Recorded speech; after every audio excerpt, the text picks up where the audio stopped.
state of Florida, under the direction of Governor DeSantis and myself, filed suit in October against Attorney General Merrick Garland so that we could, what we believe was within our right, to pursue state law charges for state law violations in the state of Florida.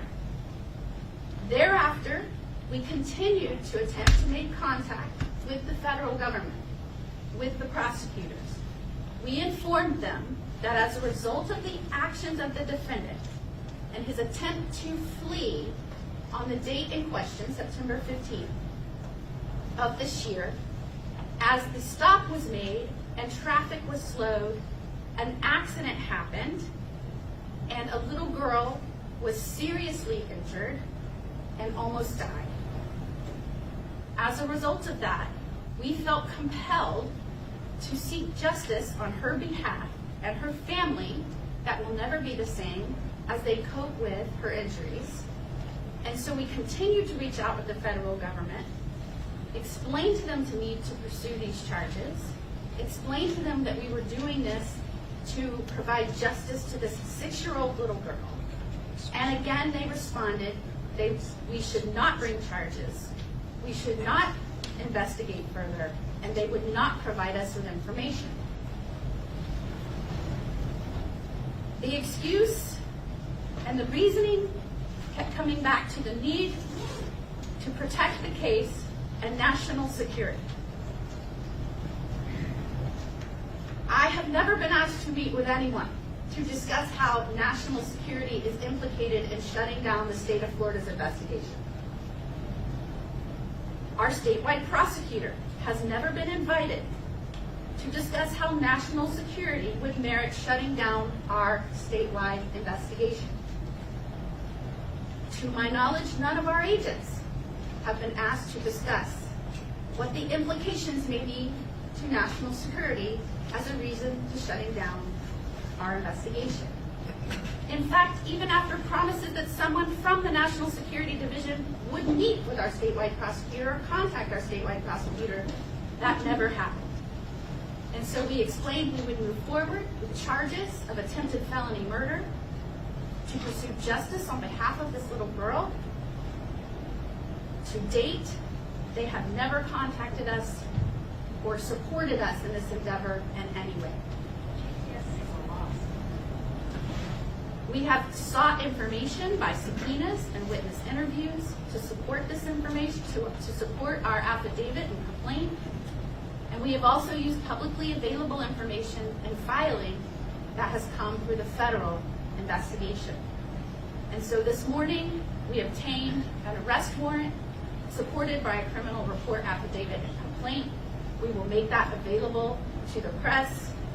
As you know, when the executive order came out, I stood with Governor DeSantis and assured not just Floridians but the American people that we would endeavor to be transparent in this process.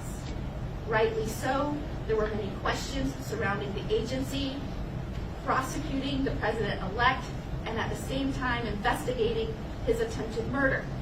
We offered to be a partner, not only to vindicate those crimes that occurred here in our state under our own state laws, but to also provide an assurance and accountability that a trusted independent partner was part of the process.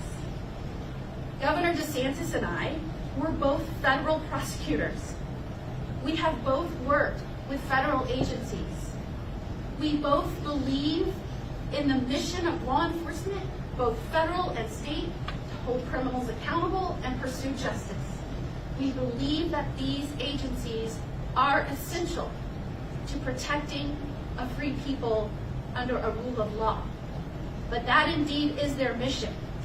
And we both believe that agencies need to be held accountable to that mission and held accountable to be the people who are the true bosses of these agencies. And so part of making available the affidavit and the arrest warrant to the press in full is we want to live up to that promise to be transparent and accountable, as we both assured when we stood here and talked about our intent to investigate. The affidavit is 18 pages long. We will provide that to you immediately following this press conference. I will go into a little bit about the charge that underlies this attempted felony murder. Following the assassination attempt, the defendant chose to flee north on I-95. At this point, he was expected to have been the shooter based on witness testimony, and that was informed to those officers that were stopping him. Once they located him, protecting the public, not knowing what was in that vehicle in terms of explosive devices, they had to stop traffic in both directions in order to effectuate the stop, make the arrest, and assure the safety of the public. It was during that stop that a tragic accident occurred that seriously injured a 6-year-old girl who was traveling with her family. When you couple those terrible injuries together with his other criminal conduct, which we believe rises to the level of domestic terrorism, it turns his actions into an attempted felony murder case. I am grateful to the law enforcement officers who worked this case. I am grateful to the sheriffs who provided timely and efficiently the evidence we needed to proceed. I am grateful to all of our statewide law enforcement officials that work hand in hand with the statewide prosecutors to get us to this point. I expect that this investigation will not stop. It will continue. We will continue to be transparent and accountable to Floridians. We will continue to reach out to the federal government to partner with them and ensure that all of these charges are pursued fully and forthrightly, accountable to the people. I expect a new day is coming. I expect that next month we will see new leadership in agencies that will rightly reach out as intended and as is done historically and commonly to law enforcement agencies within our state and partner in good faith as we pursue our respective charges against the defendant. Attorney General Pam Bondi, my predecessor here in the state of Florida, may soon be the Attorney General of the Department of Justice. And we may also see a new director at the FBI. I personally have strongly supported these nominations, leading efforts and writing to the Senate to promptly and thoroughly consider these nominations.